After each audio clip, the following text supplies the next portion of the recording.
It's Friday, November 17th, 2023. An absolutely stunning evening here in Palm Desert, California. The weather just is gorgeous.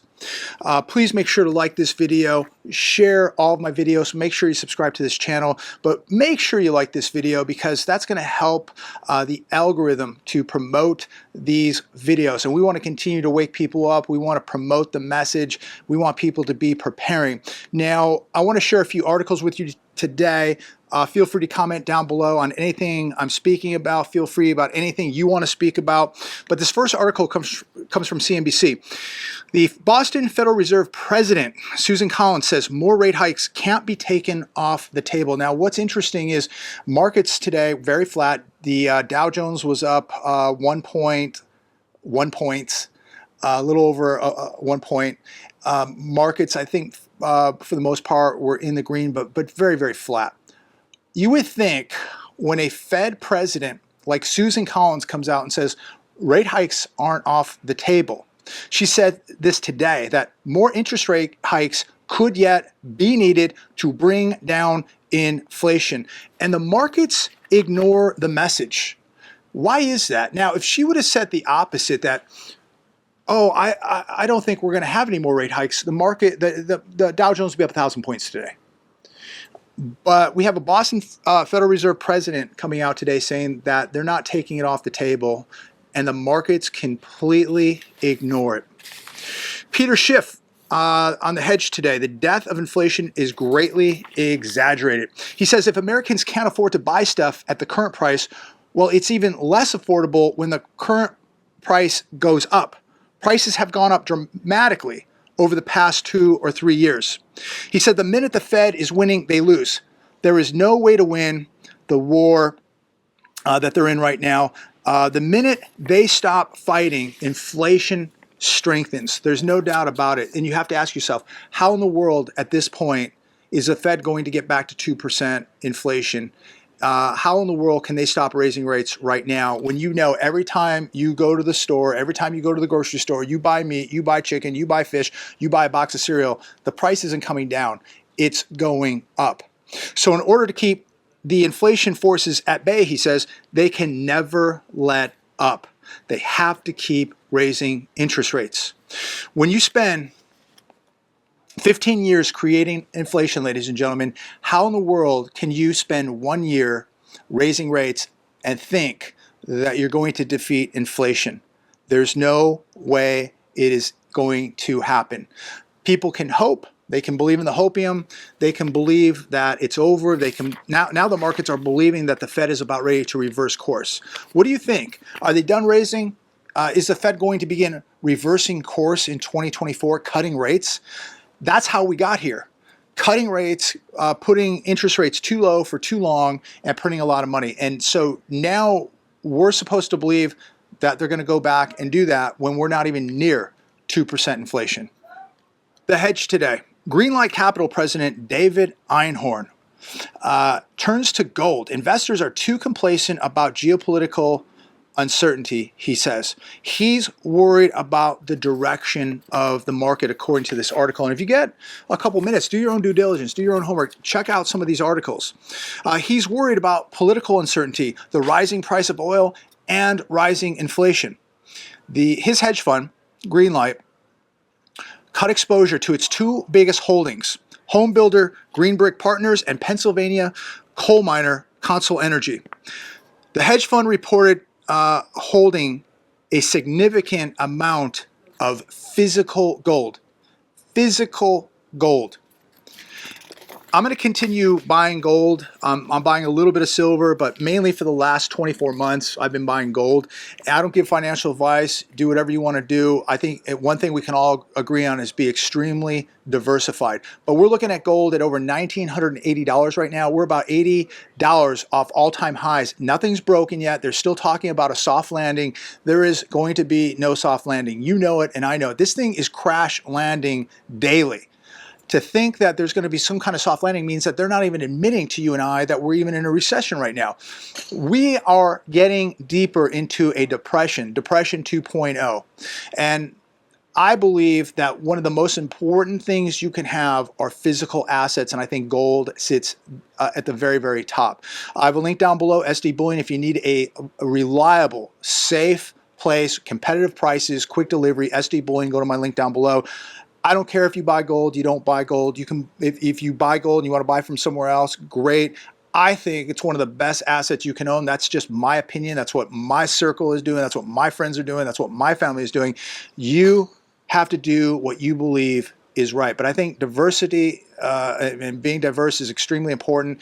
And if you're being diverse, you've got to hold some physical gold, not paper gold, not GLD, not gold stocks. Even though if you have some money to gamble, go ahead and gamble some gold stocks. But if you're not looking to gamble and you want something that is never going to be worth zero, buy physical gold. Black Friday came early this year, signaling worries about holiday demand. This on CNBC today. Both the depth and discounts and the total amount of items on sale were higher in October compared to the last 4 years. Electronics, computers, television, toys saw the biggest discounts. So what does this mean? That the sales are bigger, they're starting earlier, they're slashing prices farther than they have in past years. What does this mean? I think common sense tells you what this means. They're trying to get ahead of this disaster, that the sales had to start earlier, the sales had to be more extreme. They're trying to get the consumer in buying this stuff. I think this is going to be a horrible Christmas retail-wise. Make it one of the best Christmases of your life. Spend time with family, friends. Enjoy a great meal. Enjoy the time. Make the memories. It's not about gifts. It's not about presents. It's about the quality of time. Spend it with family. Spend it with friends, and enjoy it. Everybody's in panic mode. Rich Los Angeles homeowners rent mansions for up to $150,000 a month amid turmoil. This on The Hedge today. Wealthy Los Angeles homeowners are having a tough time selling amid a new tax. That is the mansion tax or the wealth tax that they pass in LA. Any home over $5 million plus, they're taxing, I believe, 4.25%. If the home is $10 million or more, they're taxing 5%, I believe. Home sales in Los Angeles are down 26.6% this year. Owners, as most of you know, this is happening all over the country. Owners bought at the top of the market.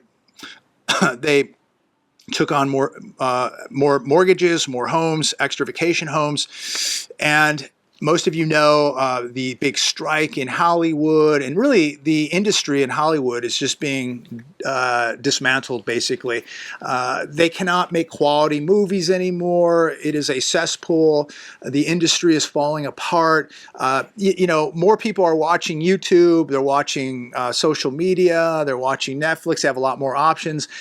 And they're just not buying into the garbage of Hollywood anymore. And I think a lot of people really resent Hollywood, and they've gotten smart and they're not spending their money or their time on Hollywood. God bless them. And so people in the industry now are making a heck of a lot less money. Now in the beautiful state of California, you pay a mansion tax. And so they're being absolutely decimated. And they bought at the height of the market. They bought maybe multiple homes that they thought that they could just rent out, or homes that they were, thought they would be easy to sell, vacation homes that they would use part-time, and now they're stuck. And who's coming to Los Angeles now to buy these homes? Yeah, some people are, but for the most part, the industry is dying, and there's going to be less people coming to LA to invest or to buy 10 and 20, 30 million, $40 million homes. The industry is dying. And the pool of buyers that can afford these type of homes, they're choosing not to come to Los Angeles. There's tents everywhere. There's homeless people everywhere. There's rats everywhere. There's gangs everywhere. There's graffiti everywhere. There's garbage everywhere. Traffic everywhere. Why would you come to Los Angeles? It's a dying city. New York Times, Mayor Eric Adams slashes budgets for police, libraries, and schools. They have spent $1.45 million, almost $1.5 billion, excuse me, with a B, billion, $1.45 billion on this crisis of people who have come to New York. The police now in New York, they're going to drop the amount of officers from 33,541 present officers. That is about to drop to 29,000 officers because of these budget cuts. See, you're going to lose your job. And if you live in the city, you're going to lose the safety or security of having police officers, which, looking at what's happening in New York, even though they have police there, I wouldn't feel too safe. But now there's going to be roughly 4,000 less police officers, 653 schools, or 43% of the school system is also going to be hit. $120 million cut to pre-K and 3K programs. They're also going to be picking up less garbage cans as there's going to be cuts to the sanitation department. So this just goes on and on and on. And so major cuts, major cuts, billion-dollar cuts here now in New York. So guess what? The crime is going to explode even further than it has. The education system is going to collapse farther than it has, and the garbage is going to pile up higher than it has. There'll be more rats and more garbage than ever before. So who's moving to New York? Who would want to move to New York? You're not safe. It's extremely dirty, and they don't care about you. They're taking your money and they're giving it to people who are coming there. And I just think it's complete. I'm not going to get political here, but I think it's a complete slap in the face to every New Yorker. Pentagon fails to account for over $3 trillion for the sixth year in a row. This on the Hedge today. Another slap in the face to every U.S. taxpayer. The Pentagon has failed its independent annual audit for the sixth year in a row as U.S. defense officials could not provide auditors with enough information to form a full accounting evaluation. No accountability to the American people, ladies and gentlemen. No accountability to you, to everybody who pays their taxes. You know, I wonder, I pay all this tax revenue, right? I have to pay all this tax money. Where is it going? They don't even know where $3 trillion. How do you not know where $3 trillion is? How do you not know? People should be in prison. You know, right now, if you owed $30,000 to the IRS and you couldn't pay it, they're putting you in jail. They're coming for you. But this is $3 trillion. And nobody's been arrested. Nobody's in prison. Nobody knows anything. $3 trillion. Absolutely disgusting. You know, we all work hard. We got to pay our taxes. We do the right thing here. And where is it going? We don't even know. $3 trillion cannot be accounted for? Unbelievable. The Hedge today, Walmart and Costco considering ditching self-checkout lines amidst backlash. Retailers are suffering losses, both deliberate theft and accidental. You know, I don't know about you. I don't shop at Walmart, but any store I go to and there is self-checkout, I don't do self-checkout. I want to deal with a human being, number one. I find it just insulting, first off, that they're going to charge you X amount of money and then have you check the item out. Then you have to pay for a bag here in California, 10 cents. So you check yourself out, you do the labor, then you pay for the bag. What's next? Next, they're going to want us to go to a fast food restaurant and, you know, self-checkout, and then they'll want you to cook your own food too. So it's like places like Walmart. And they're not that cheap. Charging you for bags, charging you to do the labor to check out. I just don't like it at all. And I think that there's probably been so much theft now that has taken place because of self-checkout that they're going to be forced to put a human back behind the checkout line there. So let me know what you think about that. I never liked it, never use it. And they'll do anything to try and replace a human job, and I want to deal with a human being. Here's one that I found very interesting. Hackers claim world's largest bank paid ransom over cyber attack. The Industrial and Commercial Bank of China paid a ransom after it suffered a cyber attack last week. Did anybody hear about this? I was reading this earlier today. I couldn't believe it. This is the country's largest global lender by total assets. This attack has disrupted some U.S. Treasury market deals from clearing. We're going to see the weaponization of this technology, and just think about how quickly they could shut markets down, they could shut banks down. It's already happening. This is another prime example right here. Who's next? They're shutting down militaries. NASA's been hit. The casinos in Las Vegas, banks, you name it. Schools, hospitals. Don't keep all your money in the bank, ladies and gentlemen, because this is going to be the new weapon of choice for a lot of countries now that have very sophisticated technology that could really, really hurt us. Imagine if they shut down Wall Street. Imagine if they shut down the entire banking system, not just for a day or a couple days. What if they didn't accept a ransom? They just said, we're shutting you down for a month. They could do a huge amount of damage here, a massive disruption to the financial system.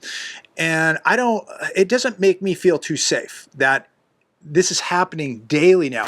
A lot of these crypto exchanges have been hit. And again, we go back to, if you don't hold it, you don't own it. I'm not saying take all your money out of the bank. Keep what you need in there. Keep enough to pay the bills. But I would have a majority of my money out of the system, not in the system. Because if you're in the system, you're susceptible to these attacks. You're susceptible to getting wiped out. And this could get much, much worse. Now, I want to finish with this last article here. This, to me, is very, very concerning. Drone over M&T Bank Stadium stops NFL Thursday night football. It stopped the game twice. M&T Stadium in Baltimore City. Last night, an unauthorized drone hovered over the field. Game was stopped twice. This raised security concerns. This is a highly restricted airspace. Yet somebody was flying a drone. I watched the video of this. People were videotaping this. The drone had lights on, red and green lights. It's hovering through the stadium.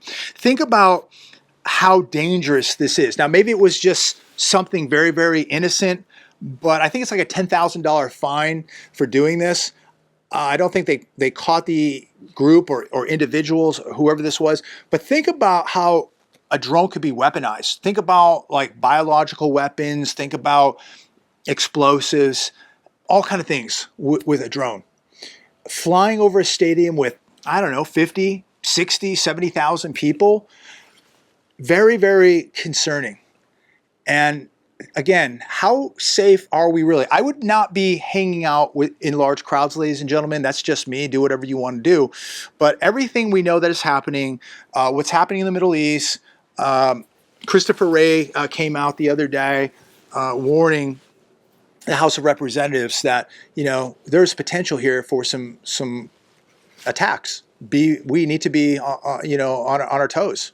We need to be very alert. And all of you, and myself, all need to be exercising situational awareness. But for me, I'm staying away from large groups. I'm certainly not going to be at sporting events or concerts, that's for sure. But if you haven't seen this, Google it. Go to YouTube, Google it, check it out. You'll see this drone flying through the stadium. At some point, something's going to happen. But I mean, you can buy a drone for less than $1,000, and you could do a lot of damage with it. Think about flying those into grids, flying those into stadiums. Again, all kind of weapons, biological, explosives, anything like that. We are living in a time where there's so much technology, where just the press of a button on a computer can shut a bank down, can shut an entire financial system down. Can shut a satellite down. Think about what a drone can do. So be careful out there this weekend. Think about where you're at. Know your environment. Exercise situational awareness. Make sure you're working on security. Don't take any of this stuff lightly.